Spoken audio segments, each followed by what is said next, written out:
Hello friends, Nifty में आज का मार्केट एनालिसिस देख लेते हैं। आज 4 नवंबर है। आज का मार्केट नैरो सीपीआर के फॉर्मेशन था। फर्स्ट कैंडल रेड कैंडल बना था, ऊपर और नीचे वीक छोड़ा था। तो जैसे ही फर्स्ट कैंडल का लो ब्रेक होता है कैंडल में, तो फिर हम नीचे की तरफ में ट्रेड बना सकते हैं। डिसेंडिंग सीपीआर था तो नीचे का अप्रोच ज्यादा बन रहा था। 9:25 का जो कैंडल है ये हमको एंट्री पॉइंट दे रहा था और 20 में से भी रिजेक्शन दे रहा था। तो यहाँ से हम डाउन साइड का अप्रोच बनाए। S1 प्रीवियस लो का पहला टारगेट होता है और S1 प्रीवियस लो के नीचे उतरा तो S2 का लेवल देखने को मिला। ऑप्शन की प्राइसिंग पे अपन आते हैं। 25,600 का कॉल लगाएंगे और 25,800 का पुट लगाते हैं। 25,600 का कॉल में देखिए सीपीआई से रिजेक्शन कैंडल बना है, तो ये एंट्री पॉइंट दे ही नहीं रहा था और यहाँ पे रेड कैंडल बना था। तो और पहला कैंडल जो था ईएमए का गोल्डन क्रॉस ओवर था, तो इसमें नीचे का अप्रोच बनता था। पहला टारगेट S1 प्रीवियस लो, दूसरा टारगेट S2 और तीसरा टारगेट S3 का था।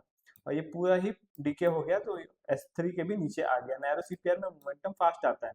वैसे ही पुट में आप देखेंगे, पुट में सीपीआर के नीचे पहला ही कैंडल रेड बना था और असेंडिंग सीपीआर था।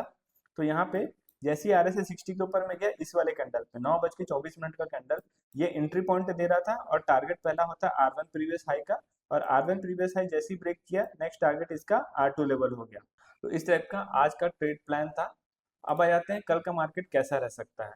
कल का मार्केट वाइडर सीपीआर पे आ रहा है और इसके रेंज बहुत ज्यादा दूर दूर है, तो मार्केट कंसोलिडेट कर सकता है कल के दिन में। 1 घंटे के टाइम फ्रेम पे आते हैं। यहाँ पे आप देखिए डिसेंडिंग सीपीआर था।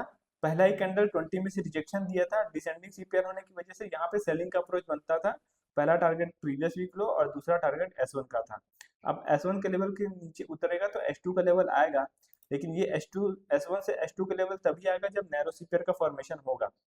कल का 5 मिनट का टाइम फ्रेम में आप देखेंगे ये वाइडर सीपीआर है, तो कल के दिन में मोमेंटम अगर इनसाइड रेंज में रहता है तो मोमेंटम नहीं रहेगा, साइडवेज कंडीशन रहेगी। साइडवेज मार्केट में ट्रेड करने से थोड़ा बचेंगे। अगर आपको ट्रेड करना ही है तो बायर बन के नहीं, सेलर बन के ट्रेड करिएगा, ज़्यादा सही रहेगा। प्रीवियस लेवल के नीचे उतरता है तो ज़्यादा से ज़्यादा ये S1 पे जा सकता है, उससे ज़्यादा नीचे इसकी एक्सपेक्टेशन नहीं है अभी जाने की। और अगर प्रीवियस लो के ऊपर चला जाता है तो सीपीआर का टारगेट रहेगा, फिर सीपीआर के अंदर कंसोलिडेट ज़्यादा करेगा। यहाँ पे हम निफ्टी का ऑप्शन भी देखते हैं। निफ्टी का कॉल ऑप्शन देखेंगे तो ये भी वाइडर सीपीआर है। आज के दिन क्या हुआ, नैरो सीपीआर में पूरा मोमेंटम आ गया, तो कल के दिन में डेफिनेटली ये वाइडर सीपीआर है। और वाइडर सीपीआर में मोमेंटम कम रहता है, यानी साइडवेज कंडीशन रहता है, तो हो सकता है ये पूरा साइडवेज कंडीशन पे रहे। तो आपको यहाँ पे ट्रेड नहीं मिलेगा। अगर आप बायर हैं तो सेलर हैं, तब आप यहाँ पे ट्रेड कर सकते हैं। और ये डिसेंडिंग सीपीआर है तो सीपीआर एक रिजेक्शन का काम करेगा और सीपीआर के अंदर घुस गया तो सीपीआर के ऊपर और नीचे कंसोलिडेट करता रहेगा ज़्यादातर समय। 1 आवर के टाइम फ्रेम पे आते हैं। यहाँ पे भी S1 का लेवल नीचे ब्रेक हो गया तो S2 का लेवल देखने के लिए मिल सकता है।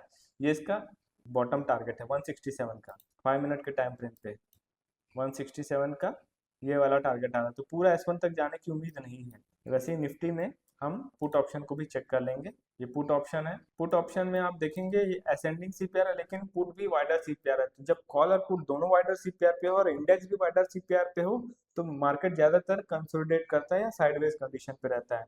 तो आप या तो शॉर्ट स्ट्रेंजल या शॉर्ट स्ट्रेडल या आयरन बटरफ्लाई या आयरन कॉन्डोर, इन चारों में से कोई सा भी स्ट्रेटेजी चूज करके अपना प्रॉफिट ले सकते हैं।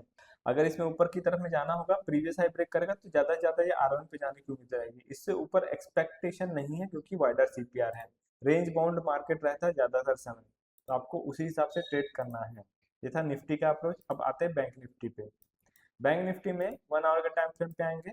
यहाँ पे आप देखिए सीपीआर के नीचे क्लोजिंग हो गया है। इसका मतलब यहाँ डाउन साइड का अप्रोच बन रहा है, मार्केट इसका निगेटिव हो गया है वीकली सीपीआर के बेसिस पे।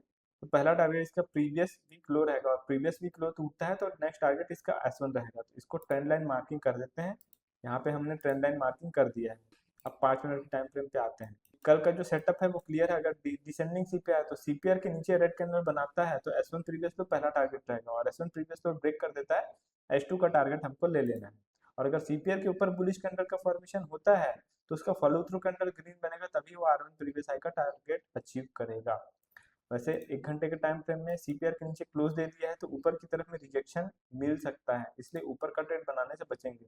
अगर ऊपर का ट्रेड बनाना ही है तो R1 प्रीवियस डे हाई के ऊपर जाने देंगे, ट्रेंड रिवर्सल होने देंगे, तभी R2 का ट्रेड मिलेगा। अगर आपके पास में डीमेट अकाउंट नहीं है धन का तो हमारे थ्रू डीमेट अकाउंट ओपन कर सकते हैं। मेरे यूट्यूब चैनल के डिस्क्रिप्शन में डीमैट अकाउंट का लिंक दिया है, और अगर आपके पास धन का अकाउंट पहले से है तो फायर्स में भी अकाउंट ओपन कर सकते हैं, उसका भी लिंक डिस्क्रिप्शन में दिया हुआ है। अगर आप म्यूचुअल फंड में इन्वेस्ट करना चाहते हैं तो हमारे थ्रू कर सकते हैं, मेरी टीम से बात कर सकते हैं। मेरी टीम का मोबाइल नंबर भी मैंने डिस्क्रिप्शन में डाल दिया है। अगर मेरा वीडियो कंटेंट आपको अच्छा लगता है तो वीडियो को लाइक ज़रूर कर दीजिए, और चैनल में नए हैं तो चैनल को सब्सक्राइब कर दीजिएगा। Thank you.